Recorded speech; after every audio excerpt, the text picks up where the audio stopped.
بسم الله الرحمن الرحيم بسم الله الرحمن الرحيم الحمد لله رب العالمين الحمد لله رب العالمين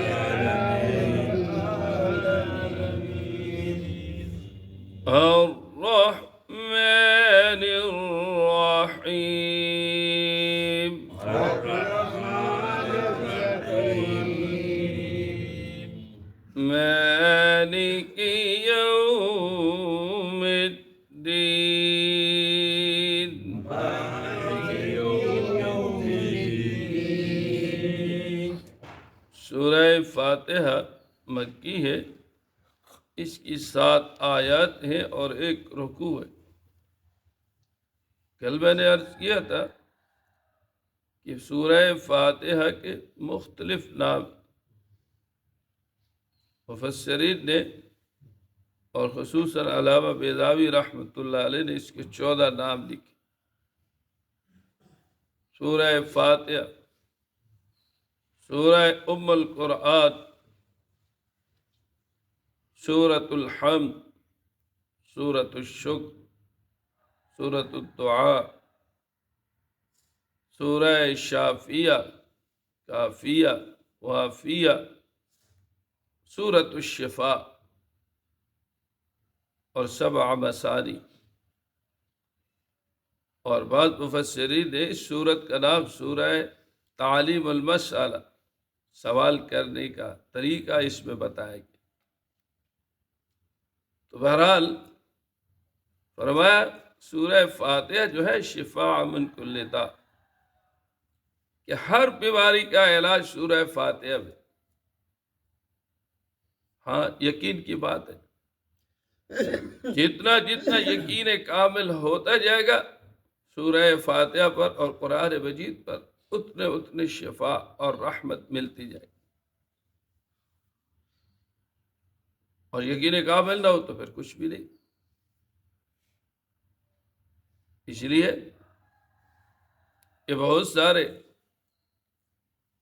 احادیث مبارکہ میں اس سورت کے فضائل بیان کی۔ فرمایا پہلی امتوں کو یہ سورت نہیں دیں گے، بلکہ یہ اس امت کی خصوصیت ہے کہ جن کو سورہ فاتحہ اور سورہ بقرہ کی آخری آیات دی گئی۔ تو اس کی ابتدا جو ہے وہ بھی الحمد سے، سورۃ الحمد۔ فرمایا تمام تعریفیں ثابت ہیں للہ، اللہ کے۔ اب حمد کیا ہے؟ وہ ثنا، زبان کے ساتھ کسی کی تعریف کرنا۔ فعل اختیاری پر یہ حمد ہے۔ اور کائنات کی جتنی بھی تعریفیں ہیں وہ ساری کی ساری اللہ کے لیے،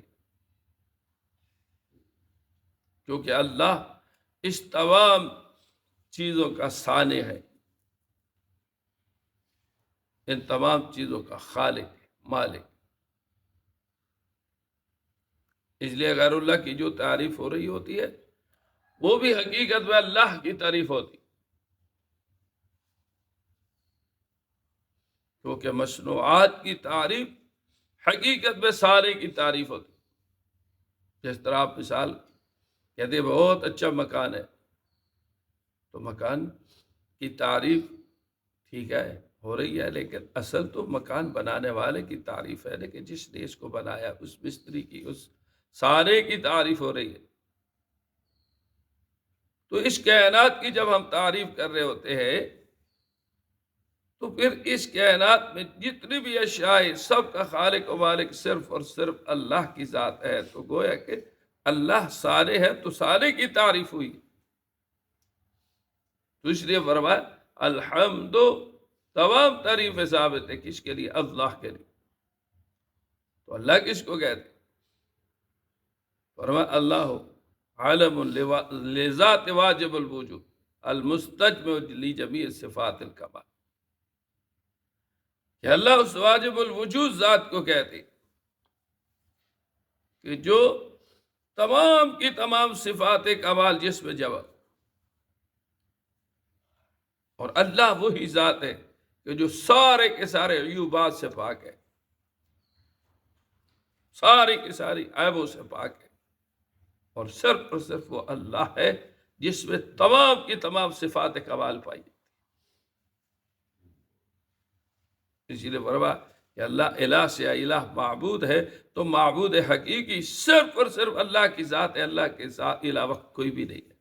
اس لیے فرمایا الحمدللہ، تمام تعریف ثابت ہے کس کے لیے؟ اللہ کے لیے، رب العالمین، کہ وہ اللہ کائنات کا، عالمین کا پروردگار ہے،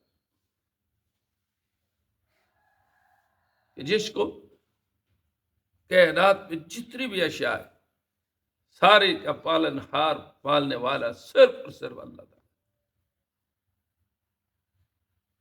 اس لیے کہ علیم ہے، تو علیم کو علم ہوتا ہے کہ کون سی چیز کہاں ہے، کیسی ہے، کس حال میں ہے۔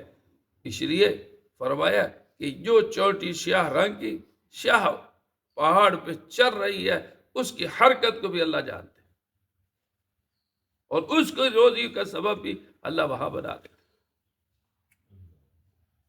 حشرات الارض، زمین کے جتنے بھی حشرات ہیں، سب کے روزی کا بندوبست اللہ تبارک و تعالیٰ فرماتا۔ سمندروں میں مچھلیاں، زمین میں حشرات، حتیٰ کہ موذی جانور، یہ ساری کی ساری جتنی بھی چیزیں ہیں یہ عالمین میں داخل ہے، اور ان کا پالن ہار جو ہے، ان کو پالنے والا صرف اور صرف اللہ کی ذات ہے، اللہ کے علاوہ کوئی بھی نہیں۔ اس لیے فرمایا تمام تعریفیں اللہ ہی کے لیے ہے، جو اللہ رب العالمین، عالمین کا پالن والا، پالنے والا، پالن ہار، پروردگار۔ اور فرمایا الرحمن، وہ اللہ رحمان بھی ہے، الرحیم، ذات رحم کرنے والا۔ اب رحمان اور رحیم میں کوئی فرق ہے؟ فرمایا رحمان فی الدنیا ورحیم فی الآخرہ، کہ اللہ رحمان ہے کہ اس کی صفت جو ہے دنیا میں عام ہے۔ کس طرح؟ مومن کے لیے بھی صفت رحمت جو ہے وہ چل رہی ہے، صفت رحمت کا ظہور ہو رہا ہے، اور کافر کے لیے بھی صفت رحمت کا ظہور ہو رہا ہے۔ اس لیے فرمایا رحمان فی الدنیا ورحیم فی الآخرہ، اور آخرت میں صفت رحمت صرف مومنین کے لیے ہے، وَكَانَ بِالْمُؤْمِنِينَ رَحِيمًا، تو اس لیے فرمایا رحیم فی الآخرہ، کہ وہاں صرف اور صرف رحمت جو ہے وہ مومنین کے ساتھ ہوگی، مسلمین کے ساتھ ہوگی، باقی کافروں کے ساتھ نہیں ہوگی۔ اس لیے فرمایا رحیم فی الآخرہ۔ اور بعد مفسرین فرماتے ہیں کہ رحمان اس ذات کو کہتے ہیں جو بن مانگے عطا کرے۔ تو انسان کے پاس بہت ساری چیزیں ایسی ہیں کہ جو اس نے مانگی نہیں ہے، اللہ نے عطا کر دی۔ یہ انسان کا جسم جو ہے یہ مانگا ہوا تو نہیں ہے، یہ اللہ نے بن مانگے انسان کو عطا کیا۔ جسم کے ایک ایک جوڑ پر غور و فکر کرو، ایک ایک عضو پر غور و فکر کرو، تو آپ کو پتہ چلے گا کہ اس میں انسان کا تو کوئی عمل دخل ہی نہیں۔ بن مانگے اللہ نے یہ وجود عطا کیا، آنکھیں عطا کی، کان عطا کیے، زبان عطا کی ہے، اسی طریقے سے چلنے کے لیے پہل عطا کی ہے، ہاتھ پکڑنے کے لیے ہاتھ عطا کی ہے، دل و دماغ سوچنے کے لیے دیا۔ یہ اللہ نے بن مانگے بغیر کسی جو ہے کوشش کے اللہ نے انسان کو عطا کیا۔ فرمایا یہ انسان کیا ہے؟ فرمایا کہ یہ رحمان کا عطیہ ہے، اس لیے فرمایا رحمان بن مانگے عطا کرنے والا، الرحیم مانگنے پر دینے والا۔ تو بہت ساری چیزیں مانگنی چاہیے اللہ سے۔ تو فرمایا رحمان فی الدنیا ورحیم فی الآخرہ، وہ رحمان اور صفت رحمان کا ظہور جو ہے ہر لحظہ ہو رہا ہے۔ یہ انسان کے جسم میں جو سانس چل رہا ہے یہ بھی صفت رحمت کا ظہور ہے۔ انسان چل پھر رہا ہے، یہ بھی صفت رحمت کا ظہور ہے. انسان کھا رہا ہے پی رہا ہے، یہ بھی صفت رحمت کا ظہور ہے. ورنہ اگر صفت رحمت ہٹا دی جائے تو یہ چلنے پھرنے کے قابل بھی نہیں، کھانے پینے کے قابل. فرمایا رحمان الرحیم، اور آگے کیا فرمایا مالک یوم الدین، کہ یہ وہ مالک ہے یوم جزا کا، قیامت کے دن کا. اور قیامت کا دن جو ہے اس پہ عقیدہ ایمان یہ ضروری ہے. ایک دن ہم نے مرنا ہے اور مرنے کے بعد اٹھنا ہے اور حساب و کتاب دینا ہے. یوم جزا آدی، اور وہاں صرف اور صرف بادشاہت جو ہے وہ اللہ ہی کی ہوگی، اللہ کے غیر کی نہیں ہوگی. اس لیے دنیا میں تو بہت سارے لوگ جو ہے اپنے آپ کو مجازی مالک مان رہے ہوتے ہیں، لیکن کل قیامت کے دن تو کوئی تصرف نہیں کر سکے گا. صرف اور صرف اللہ ہی کی ذات جو ہے تصرف کر سکے گی، اس کا امر چلے گا، اسی کا حکم چلے گا. اس لیے وہ مالک یوم الدین ہے یا مالک ہے یوم جزا. الحمدللہ والصلاة والسلام اللهم صل على محمد تنجينا بها من جميع الأحوال والآفات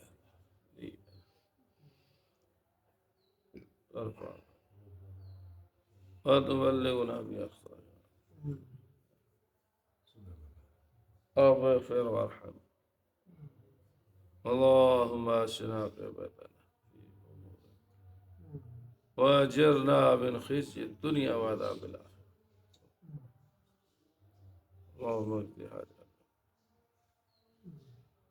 اللهم إنا نعوذ بك من الهم ونعوذ بك من الجبن والكسل والبخل. اللهم لا تسلط أجمعين برحمتك